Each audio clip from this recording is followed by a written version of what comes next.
So after giving it some thought, I've decided that I really don't like the way Season 8 went. I mean, it obviously pissed me off from, the finale and even before that, but now I'm at a point where I just can't go a day without thinking about what could have been. So yes, I'm doing a rewrite video. I'll also say right now that this is still very much a film channel. I know I've been doing tons of Game of Thrones videos lately, but this will probably be my last one for a while.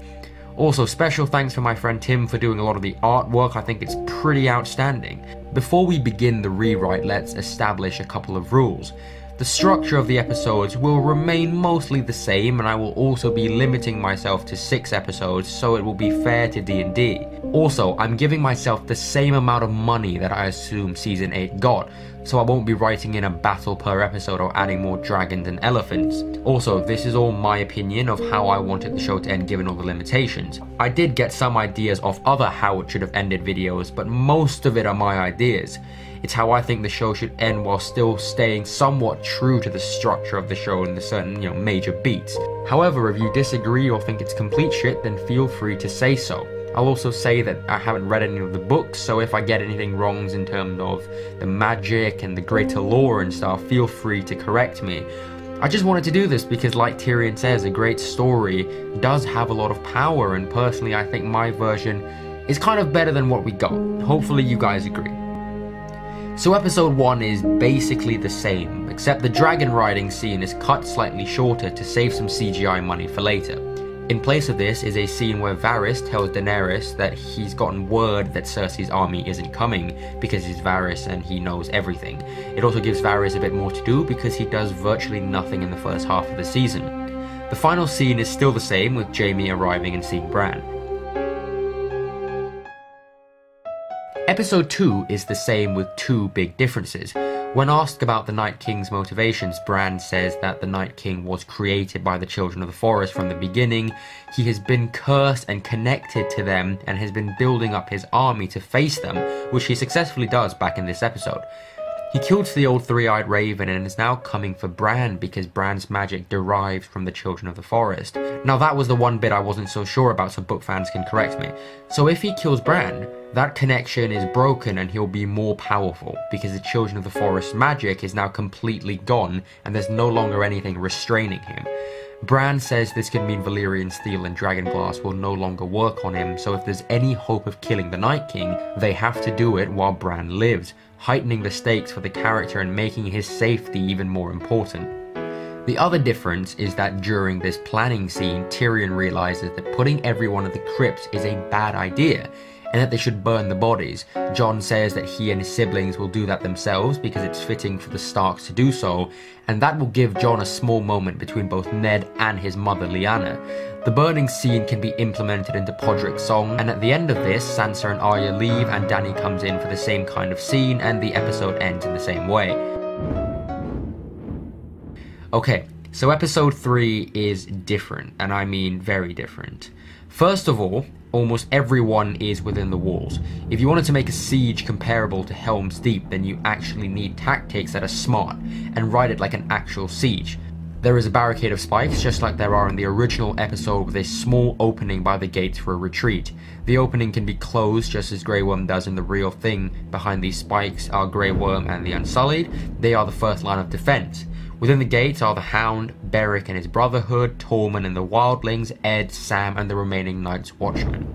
A portion of the Dothraki who have been established as very skilled archers are on top of the walls, like the elves are in Helm's Deep, along with the combined forces of the North. Arya is up there with her bow as well. We'll also have many of the primary characters up there like in Helm's Deep. We've got Jaime, Brienne, Podrick, Gendry, Jorah, Davos. The women and children are in the crypts.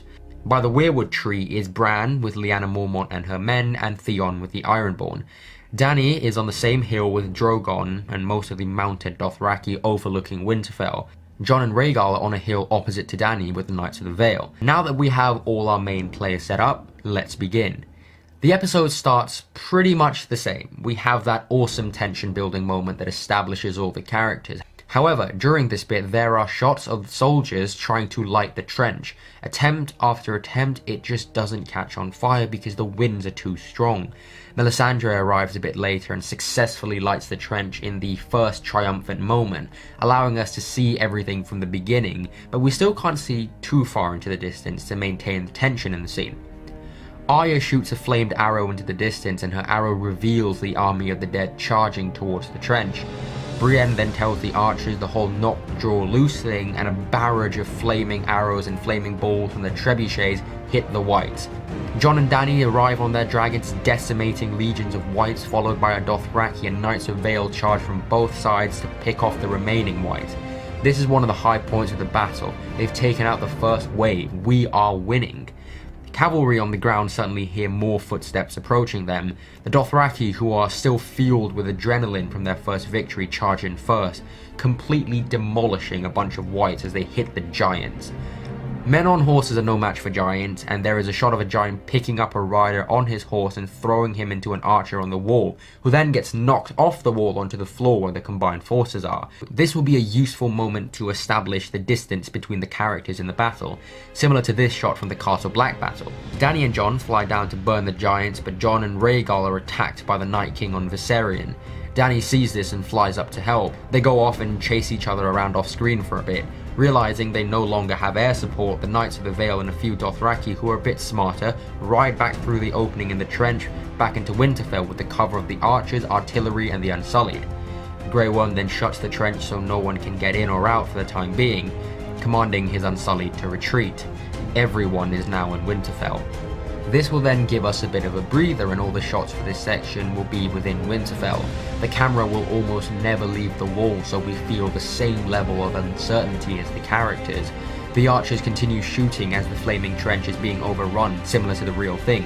We then cut to a shot of the main gate being hit continuously. The Unsullied get in formation, waiting to face what's on the other side. The undead giants burst through the gates and we see fear in the eyes of the fearless Unsullied for the first time, similar to this moment from Return of the King. They maintain their formation and hold off the giants long enough for Brienne to command some of the soldiers on the wall to go down and support the ground forces. We also get a shot of Tormund, the Hound and a couple of other heavy hitters team up to take down a giant. Jaime, Brienne and Jorah are still on the walls with some soldiers, taking out whites as they climb up just like the real thing. During this fight, Dolorous Edd gets killed helping Sam. Another Night's Watchman is about to get killed by a giant when Tormund comes in to help him, significantly wounding the giant, who then grabs him and crushes him. Tormund stabs the giant in the eye and kills him. I'm basically giving Lyanna's death to Tormund, a character who was much more deserving of a great death. It also works within the context of the story, as a wildling saved a man of the Night's Watch, and Tormund Giantsbane killed and got killed by a giant. A nice resolution to the character. We then get the same moment of the Hound getting scared and seeing Arya fight. Throughout all of this we get obviously some scenes of Tyrion and Sansa and people in the crypt, just like the actual episode. The same stuff with Arya sneaking around happens and Beric dies, saving her life. She meets Melisandre and all that stuff happens almost identically. We then cut to a shot of Jon and Dany fighting the Night King on their dragons. She knocks him down but loses him because of the fog. Jon, who is on the ground, sees him and goes after him. He raises the dead and we get the same shot of the White Walkers entering Winterfell. We then cut to Bran, who begins to walk. Dany comes in to save Jon, prompting Drogon to land and get overwhelmed. Dany gets knocked off and Jorah saves her. We see the same stuff as the actual episode play out. The musical montage begins and all the same stuff happens with one big change. The Night King gets to the Weirwood Tree. One of the bigger White Walkers kills Lyanna Mormont and her men, who do put up a fight. The same thing with Theon happens, but the Night King approaches Theon as opposed to the other way around. After a brief fight, the Night King fatally stabs Theon. We then go back to Bran in his walking state and we see that whatever he is doing is taking a toll on him. We see him standing by the Weirwood Tree where the Night King was created. Back in the real world, the Night King puts his hand on Bran's shoulder. We then see a man approach Bran in his walk state, and that man, of course, is the human version of the Night King. We see the Night King in the real world with white eyes just like Bran. They are connected. Within the walk state, the Night King asks Bran why he thinks he wants him dead. Bran explains that it will break the bond he has with the Children of the Forest, giving him unlimited power. The Night King then says he only wants this bond broken because he wants his freedom.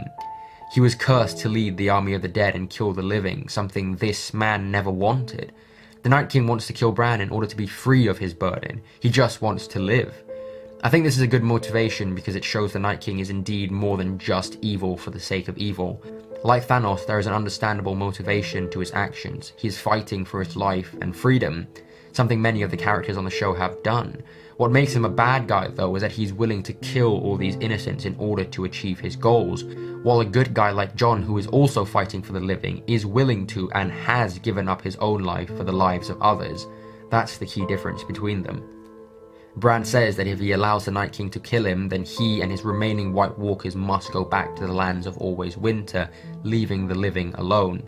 The Night King agrees on one condition, that every year a child must be given to the Night King in order to be turned into a White Walker. This whole idea is taken from Bandit Incorporated video, so all credit to him. So why does the Night King want this? Well, unlike the Whites Walkers are sentient beings.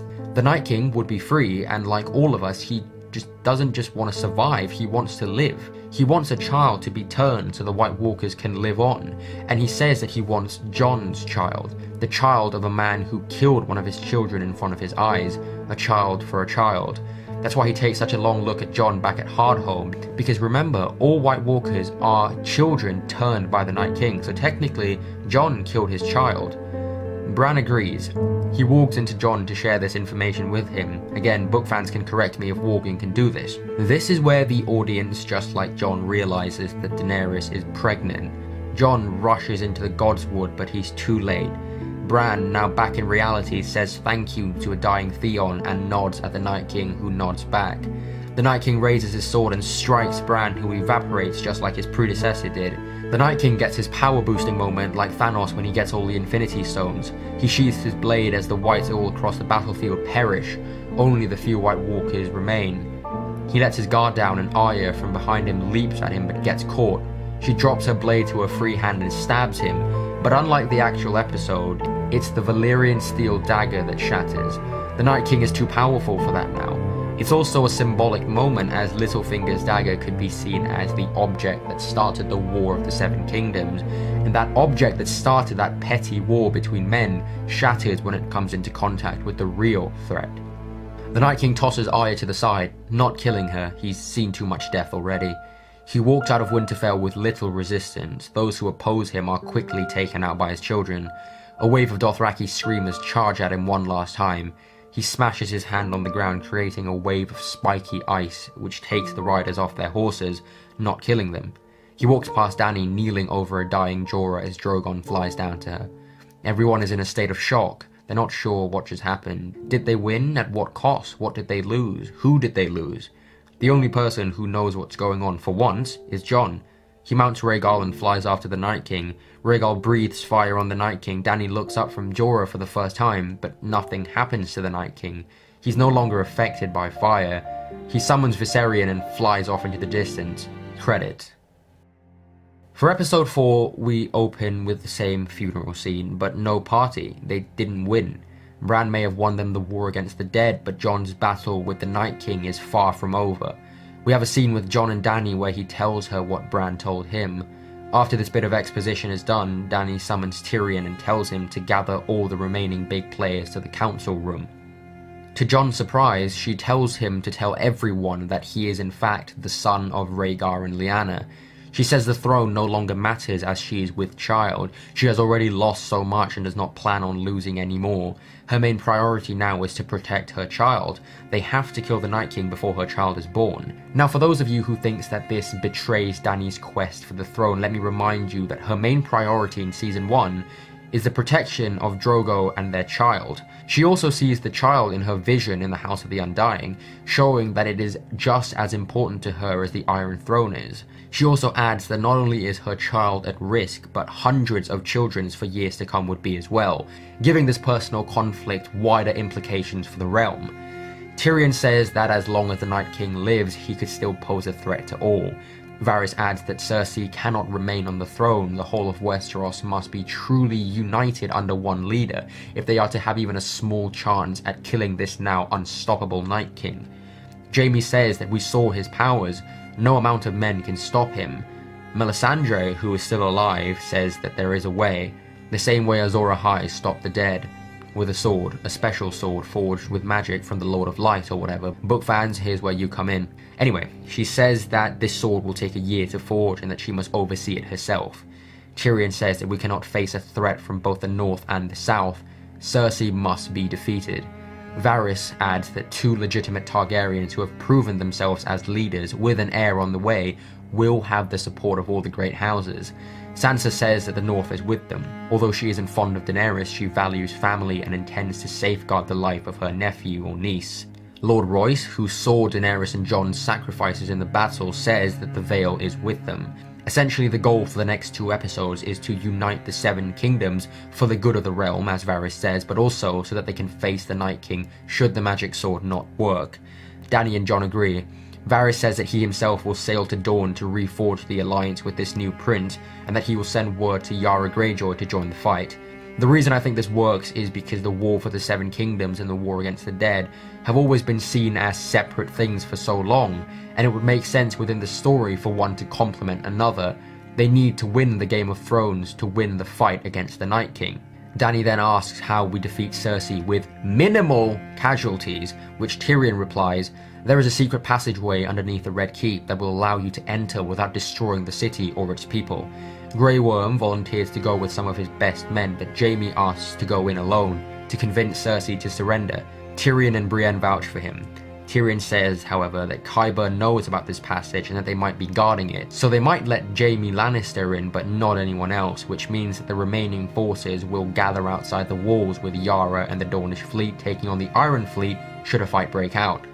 Now, I actually don't mind the Mad Queen route that they took with Dany, but there's just no way in hell it could be properly set up in 6 episodes, so for this version, I'm sticking with a good Dany. They then have a dinner scene, but the atmosphere is not as cheery. Gendry does get legitimized, and Jaime and Brienne sleep together, but the whole scene isn't nearly as long. The next morning, Gendry and Melisandre have an uneasy reunion as he begins work on the sword under her supervision. The allied forces then leave for King's Landing. This is around the halfway point of the episode. Jaime, Brienne, the Hound, Arya, Davos are all leaving here. The plan to split the forces was just kind of dumb, leaving Sansa, Sam, Gilly, and a few others back in Winterfell. The soldiers are tired and worn out. We then transition to Cersei in the Red Keep. Qyburn tells her that a few days ago, Euron Greyjoy and a few of his ships spotted a lone ship sailing towards Dorne, with Daenerys' Master of Whisperers on it. Cersei smiles as Euron bursts through the door, looking very pissed off. "He knew we were coming," he said. "He used himself as bait and lured us into a trap. My niece and her loyalists were waiting for us. It was a fight we couldn't win." Qyburn says, "In the week since your departure, we have fitted your entire fleet with new and improved Scorpions. The city walls are lined with them." Euron says the rest of the 7 kingdoms are turning on us. We are hopelessly outnumbered. A worried Cersei, trying to remain calm and composed, replied, "Are you scared? We have the best fighting force in Essos. We have the Iron Fleet. We have Scorpions. We have these walls. We have wildfire. And most importantly, we have the people. The Dragon Queen and her allies can't take this city without a bloodbath. And if they do, there won't be much of a city left." Qyburn has seen to that. "Our child will not bow before anyone." Euron smiles. Qyburn then says, "Your Grace, if I may, I believe there are better alternatives than the butchering and burning of innocents. I've gotten word that the Dragon Queen and her forces are taking refuge in Harrenhal, a few days' ride from here. They intend to stay there for a while as their men need rest." "I thought Harrenhal was a burnt down relic," says Euron. Qyburn turns to him and says, "All great castles have their secrets." We transition to Harrenhal, brightly lit with hundreds of tents surrounding it. Arya and the Hound are sitting by the fire having dinner. The Hound, of course, is eating chicken. He says, "You were here once, weren't you?" She says, "I saw your brother last time," looking at Clegane. "Wanted to kill him. Tried to kill Tywin Lannister too." "You did," says Tyrion as he approaches the two. "I guess that makes me a better Lannister killer than Arya Stark," he says playfully. "We'll see about that," she replies. Jon and Jaime are walking through the camps. Jaime asks Jon if he is ready to be a father and talks about his own failings with him and Cersei's children. Jon asks Jaime if he's ready to fight on opposing sides with Cersei. Jaime looks hesitant and fearful, knowing deep down it can only end one way, with his defeat or hers. He says something along the lines of, "You don't know what it's like to love someone you shouldn't. Have everyone hate you for it. You know it's wrong, but you can't help but love them anyway." Jon says he does. Jaime says incest between Targaryens isn't exactly uncommon, to which Jon replies, "I'm not talking about her." He was referring to Ygritte. Jaime asks what happened, and Jon gives the Maester Aemon speech about duty being the death of love and love being the death of duty. Jaime says, "And what did you choose?" To which Jon replies, "I wasn't given a choice. It was probably for the best that I didn't. I don't know what I would have done, and I don't know if I would have been able to live with myself for doing either." Jaime is worried, silent, more uncertain than ever of what he will do when he sees Cersei. A shot of him staring into the campfire as we transition to Dany and Missandei in her chambers with a fire torch in the foreground. Since these two haven't had a proper conversation since season 7, I thought it would be nice to give them a quick scene together. They could be talking about baby names or whatever. Suddenly, we hear the sound of throats being slit outside her chambers. A hooded figure dressed in black walks in and unmasks himself, Bronn. He pulls out his knife from his back and says, "Sorry love, this isn't personal," looking at Missandei, who is shielding Daenerys, and says, "You're standing in the way of my reward." She grabs some object and tries to hit him with it. He dodges and stabs her in the stomach. She falls, and as he moves on to Daenerys, he turns around and dodges a spear thrown at him by a few inches. Grey Worm rushes in and sees Missandei dying. Bronn, knife in hand, throws it at Grey Worm, who blocks it with his shield. Knowing he will soon be outnumbered, Bronn makes a run for it as Grey Worm pulls the knife from his shield. Unfortunately for Bronn, however, he runs into the Hound, who recognizes him and knocks him out with one punch. We see Daenerys and Grey Worm enraged and in anguish over Missandei's dead body. The Hound walks in and drops Bronn's unconscious body on the floor. He's followed by Tyrion, Jaime, Jon, and Davos. The Hound kicks him awake, and Tyrion gives Bronn a disappointed look. Bronn looks at Tyrion and Jaime and says, "Unlike you two shit Lannisters, the Queen intends on paying her debts." Now I want this next moment to remind people that they are still very much watching Game of Thrones. No matter how popular a character is, if they make a stupid decision, they pay for it. Dany looks at Missandei and says, "She died defending her queen, and you will die for yours as well." She orders Grey Worm to execute Bronn then and there. Bronn looks at Jaime and Tyrion. They are silent, unsure of what to say or do. Grey Worm gets out his dagger and walks towards him. Bronn says, "Ah, for fuck's sake," but before he can finish his sentence, he feels a knife pushed into his back. Tyrion, everyone in the room is silent. Jaime looks down and sees the sheath of his knife empty. Grey Worm is somewhat angered as Bronn lays on the ground dying. Tyrion, saddened, says, "You fool, I told you I would have paid you double."